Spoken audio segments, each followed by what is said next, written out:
wealth. His wealth, and he had a lot of gold and jewels. He had a big pot filled with gold and jewels, and he had buried a hole in his backyard, and he had stored that pot, dug that pot, buried that pot inside that hole. Every day, he would go and look at that pot and feel very happy. So just look at it. Okay, one day when he came, he saw that the pot was filled with stones. So all the jewel was stolen, was gone. So he became very morose. So the one person, his friend asked, "Why are you morose?" Said, "Because my wealth is stolen." Said, "But what were you doing with the wealth anyway? You were just looking at it. It was buried in your backyard. You were just looking at it. It's not like you were using it. So now you look at the stones. Initially, you were looking at the jewel stones." So he understood the point that the real asset was to utilize it in a proper manner. Prabhupada says, like, a businessman invests and then the money grows. They're utilizing it. There's some movement going on. Okay, like that, if I have received a human form of life and I am, doing the same thing as I was doing in animal form of life, eating, sleeping, meeting, defending, I'm not utilizing this particular form in a proper manner, then it is kripada, miser. We got the golden chance, we got this opportunity, the golden opportunity to become Krishna conscious. We didn't use it. So why to get it again? We get something which will fulfill the real desire that we were harboring from all this time.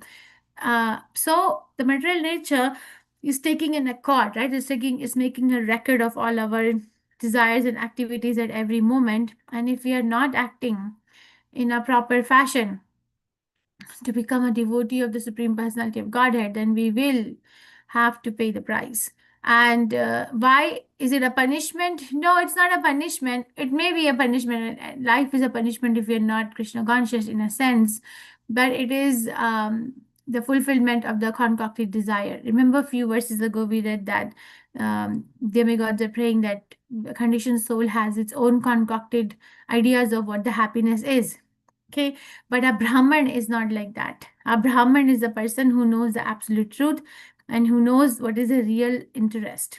I was listening to Swami Bhagwan Keshavar's lecture a few days ago, and he was saying, how do we know the meter of our spiritual health is high or low? How do we know that I am spiritually healthy or I am not spiritually healthy?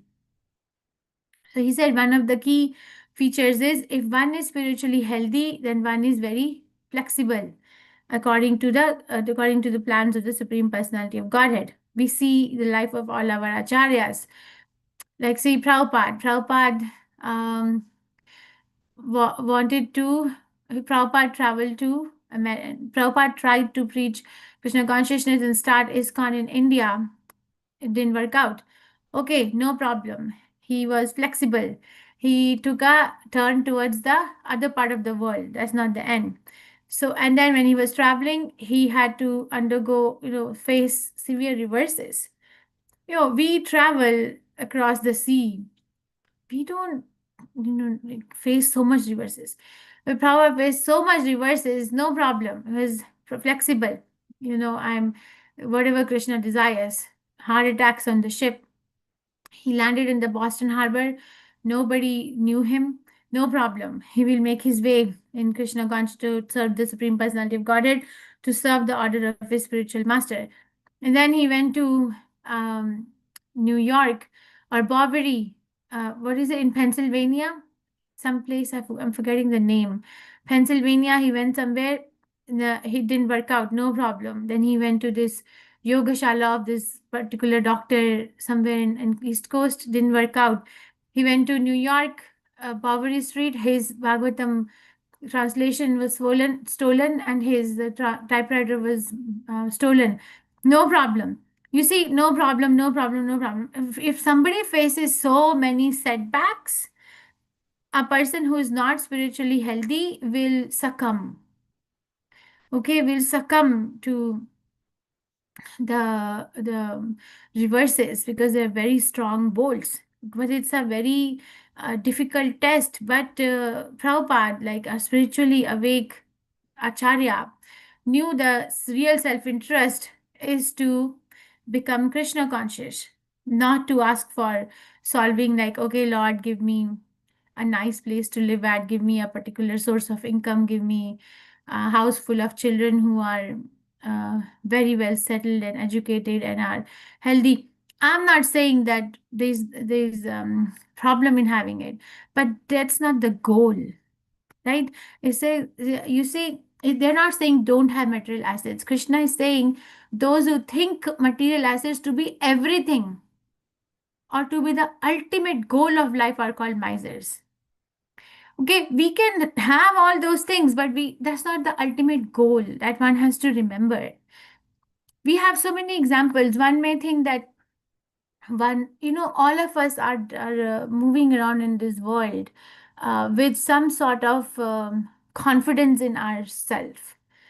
It is not possible to move around in this world without having some sort of confidence, and that confidence most of the time is coming from, okay, I'm good, I have this much of money, or I have this family, or I have this house, or this education, or this contacts, I have so many resources, I am so influential, or I know influential people, I'll be fine, this, that. We are moving around with this concept. We all have to introspect and see that what is the concept that's driving me every day in the world. Now, there comes a pure devotee, Prabhupada. What is their concept of movement in this material world? What concept are they moving?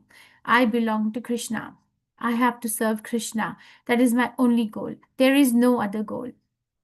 There's nothing that is going to keep me motivated to move around in this world to navigate my way. I was listening to Prabhupada's lecture on Nectar of Devotion, and Prabhupada was saying that when he delivered a talk in Harvard, Massachusetts Institute of Technology, one Indian student asked him, he asked him that, Swamiji, what will this education do? We need technology. So we come to America to learn the technology. So Prabhupada said that that is the difference between me and you. He said, you come here to learn technology. I come here to teach Krishna consciousness, to teach, to give. I have not come here to take anything. I've come here to teach you all what you have forgotten. So this is so clear. It was so clear. And he said India can only make progress only if it gives to the entire world what the world is looking for. So how can we give something to someone if our goal of life is not clear? If we are like so absorbed in little nitty gritty details of few handful of people, or our our that we identify with, there is a need to reach out to the masses to send this message. And it's not that if I'll not do it, nobody else will do it. No, it will go on. But if I do it, then it is my benefit. Then I'm not a kripana. Okay, then I'm not a miser. Then I've not misused my golden opportunity for something which was so small and something which is a repetitive action. The whole world goes, these three kleshas, Adi Devik, Adi Bhautik, and Adhyatmik. It is Adi Devik is the kleshas which are given by the higher authorities. Adi Bhautik is the klesha which is given by other living entities, or Adhyatmik is the uh, klesha or the suffering which is given by one's own mind and body. So they're constantly finding a place in our life, constantly. Okay, now we can try to, try to um, follow. We are trying to follow a process constantly to mitigate the kleshas or the sufferings. That's the whole deal of our life, no? Why would somebody go and spend so many hours of day at a workplace to so that they can get paycheck at the end of the month, so that they have a purchasing power, so that they can get things, so that the sufferings are less.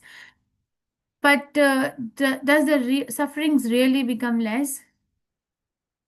No, because the material nature is more powerful than our concocted ideas. The material nature immediately withdraws its effects. I'm not saying it. Rupa Goswami Prabhupada say this in Nectar of Devotion. Kleshagni immediately mitigates the suffering immediately if one is engaged in pure devotional service. So we have to look at like what's the holdback. And what's the holdback to approach Krishna for anything? His Prabhupada is glorifying that Krishna is so intelligent, supremely intelligent, that if somebody approaches Krishna with sincere feelings, sincere prayers, and ask for some material benefit, Krishna takes time to understand and gives what is the ultimate benefit. So, just by approaching Krishna, we are safeguarded. So, we will see, is this going to happen to the demigods also? Because they have approached Krishna with sincere feelings in their heart, and but they are asking to mitigate the distress of killing Vritsasura. But are they also going to be benefited with devotional service? That's the chapter that's going to unfold in the future pages of this particular pastime. Okay, so under any circumstances, try to approach Krishna, because Krishna knows supremely like what is the supreme benefit. We are really absorbed in solving a smaller problem, but Krishna has a whole 360-degree view of our life, and he can actually purify the heart and award us devotional service just because we approached him sincerely. So let us not become a miser and lose the opportunity. Let us resolve to become a Brahman because we have an opportunity. When we have an opportunity to do something better, why to do something which is lower, of lower quality? Each one of us have it, and then give this opportunity to others as well. I think I'll stop here. Any questions, reflections, realizations, corrections?